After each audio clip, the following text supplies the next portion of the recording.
73 साल बाद राहु चले अपने नक्षत्र शतभिषा।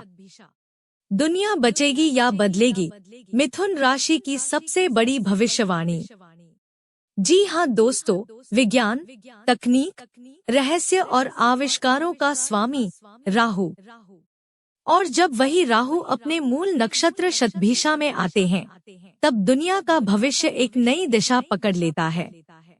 नवंबर 2025 से लेकर अगस्त 2026 तक राहु शतभिषा में रहेंगे और इसी दौरान ज्ञान, बुद्धि और समाधान के ग्रह बृहस्पति मिथुन राशि से राहु पर अपनी 9वीं दृष्टि डालेंगे।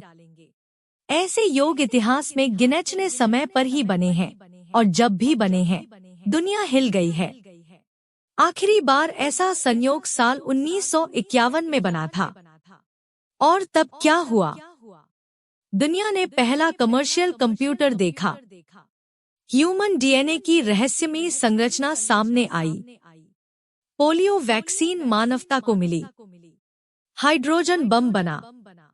इजिप्ट में शासन बदल गया और आजादी के बाद भारत ने अपना पहला आम चुनाव कराया। अब वही ब्रह्मांडीय व्यवस्था 2025 में फिर दोहराई जा रही है। और ये सिर्फ एक खगोलीय घटना नहीं, बल्कि मानव सभ्यता के अगले अध्याय की शुरुआत है।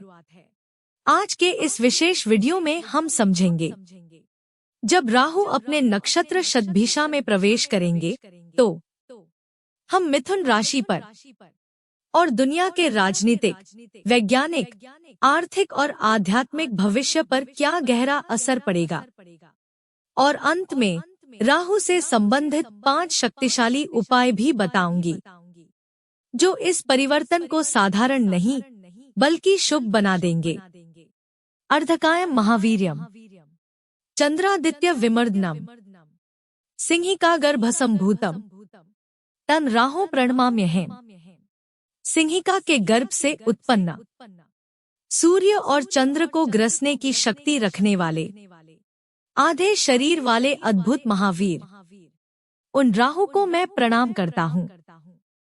भगवान वेदव्यास द्वारा रचित नवग्रह स्तोत्र के इस पवित्र राहु मंत्र से मैं आपका स्वागत करती हूँ। ओम नमः शिवाय।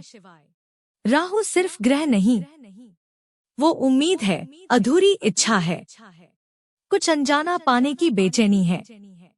राहु वो शक्ति है जो आपको अपनी सीमाओं को तोड़ने पर मजबूर कर दे। राहु फिक्सेशन है, आकर्षण है, एक ऐसी ऊर्जा जो कहती है चाहिए तो चाहिए, किसी भी कीमत पर।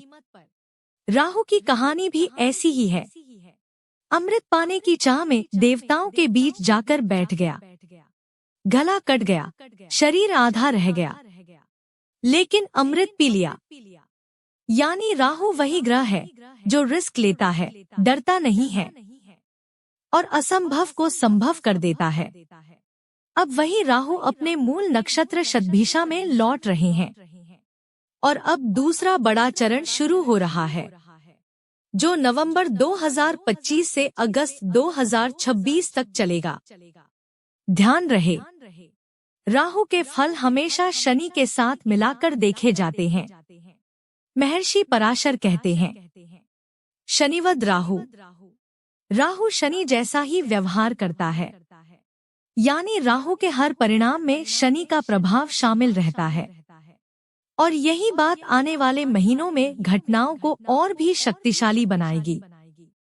आज के वीडियो में मैं आपको बताऊंगी, शतभिषा नक्षत्र क्या है, राहु यहाँ क्या करते हैं, जब गुरु उन पर 9वीं दृष्टि डालेंगे तो परिणाम कैसे बदलेंगे, और फिर मिथुन राशि पर इसका सटीक प्रभाव।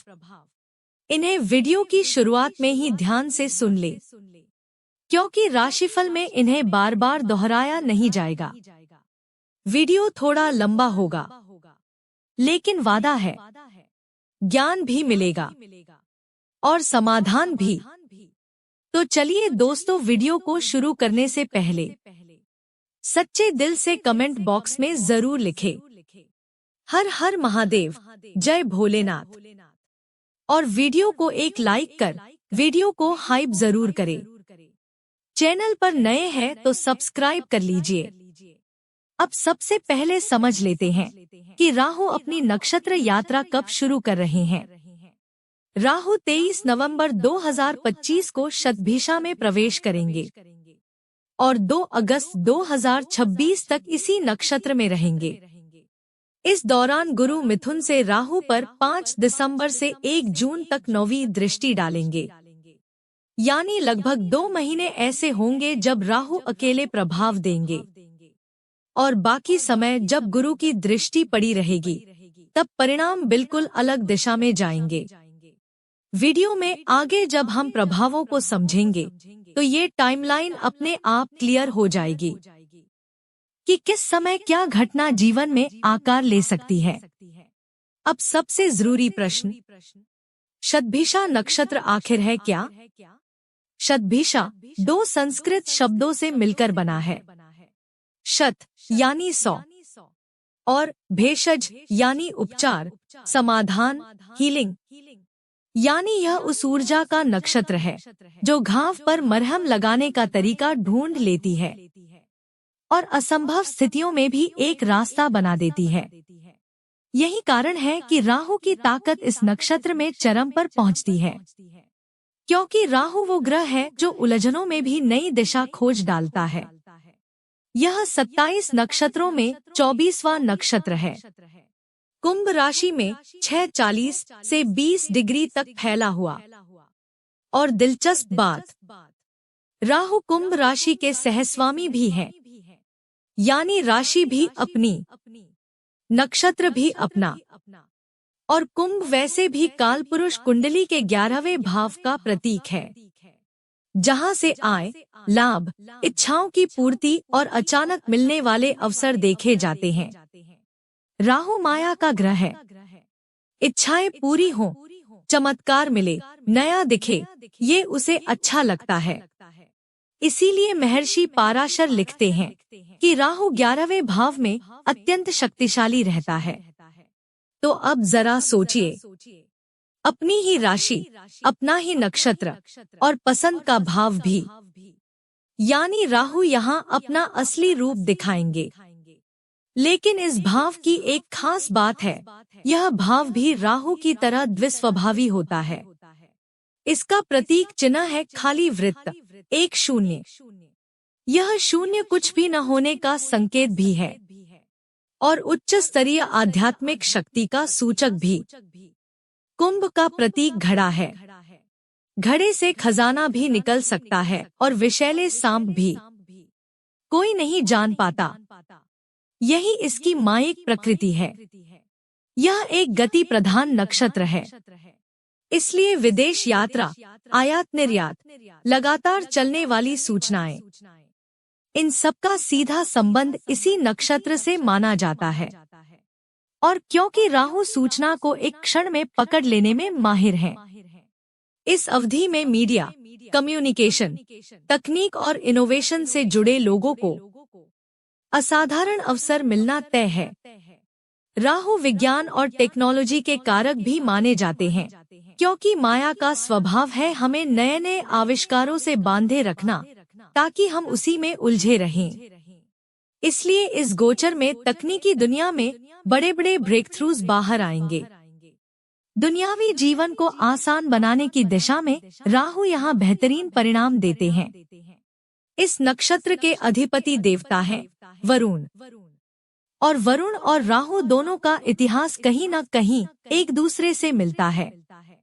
वरुण पहले असुर थे, लेकिन इंद्र की मित्रता और तपस्या के कारण उन्हें स्वर्ग में देवपद मिला। राहु भी असुर थे, लेकिन अमृत पीने की चतुराई के कारण ब्रह्मदेव के आशीर्वाद से ग्रह पद मिला। शनि भी गहरी तपस्या से भगवान शिव से ग्रह पद प्राप्त करते हैं। तो इस नक्षत्र से जुड़ी 3 शक्तियाँ, राहु, शनि और वरुण, तीनों ही उस कला के प्रतीक हैं जो असंभव को संभव बनाती है। इसलिए इस नक्षत्र में परिवर्तन हमेशा बड़े और निर्णायक होते हैं। अब आता है सबसे महत्वपूर्ण हिस्सा, गुरु की दृष्टि। 5 दिसंबर 2025 से लेकर 1 जून 2026 तक गुरु मिथुन से राहु पर 9वीं दृष्टि डालेंगे। गुरु की दृष्टि हमेशा शुभ और संतुलन देने वाली मानी जाती है, क्योंकि गुरु और राहु दोनों विस्तार के कारक हैं। लेकिन दोनों में फर्क यह है कि राहु अनकंट्रोल्ड स्प्रेड है और गुरु बैलेंस्ड ग्रोथ है। राहु की खुशबू हवा में फैलते इत्र की तरह तेज, तीखी और जल्दी खत्म होने वाली। गुरु की खुशबू फूल की तरह शांत, स्थिर और देर तक साथ रहने वाली। इसलिए गुरु की दृष्टि राहु की बेचैन ऊर्जा पर लगाम लगाएगी। मिथुन कम्युनिकेशन और ट्रैवल का प्रतीक है, इसलिए इस समय दुनिया में AI, space exploration, global connectivity और मेडिसिन टेक में बूम देखने को मिलेगा। दुनिया की अर्थव्यवस्था भी नए चक्र में प्रवेश करेगी, क्योंकि जैसा मैंने पहले कहा, गुरु अगले कई वर्षों तक पूरे राशि चक्र में तेजी से भ्रमण करेंगे और यह वैश्विक बदलावों का आधार बनेगा। अब राहु की इस बेचैन ऊर्जा को हम एक तरह की केओस थ्योरी भी कह सकते हैं, अव्यवस्था जो एक नए विश्वक्रम को जन्म देती है। आगे हम देखेंगे कौन सी चुनौतियां आ सकती हैं, कौन से उपाय प्रभावी होंगे और सबसे बड़ा सवाल, समस्याएं क्या आने वाली हैं। ज्योतिष का एक शाश्वत नियम है, जिस राशि में ग्रह बैठता है उस राशि का स्वामी ही उसके परिणामों का निर्देशक बन जाता है। राहु इस समय कुंभ राशि में है और कुंभ के अधिपति शनि। इसका मतलब साफ है, शनि जैसा माहौल बनेगा, राहु वैसा ही आचरण दिखाएंगे। कम से कम आंशिक रूप से तो यह प्रभाव निश्चित है। अब शनि कहाँ है? मीन राशि में, और मीन राशि यानी प्रलय, परिवर्तन, समाप्ति और नए आरंभ का द्वार। तो जब राहु और शनि जैसे दो ग्रह एक ऐसी ऊर्जा में एक साथ काम करते हैं, तो दुनिया में युग परिवर्तन सहजता से नहीं होता, बल्कि संघर्ष, विसंगति और अस्थिरता के बीच से होकर निकलता है। इस परिवर्तन की शुरुआत आप 2025 में महसूस भी कर चुके हैं। बीमारी के नए खतरे, देशों के बीच टकराव, आर्थिक दबाव, समाज में असंतोष और व्यवस्था से बगावत की लहर। यही है ट्रांजिशन थ्रू टर्बुलेंस, यानी उथल पुथल के बीच से युग का बदलना। और याद रखिए, राहु का जन्म भी समुद्र मंथन से हुआ था। पहले विष निकला था, फिर अमृत आया था। उसी नियम पर राहु काम करते हैं, पहले संकट, फिर वरदान। अब राहु बैठे हैं 11वें भाव में, इच्छा पूर्ति का भाव, सफलताओं का भाव। लेकिन यहाँ एक छिपा हुआ जाल भी है। एक पूरी हुई इच्छा अगली अपूर्ण इच्छा को जन्म देती है।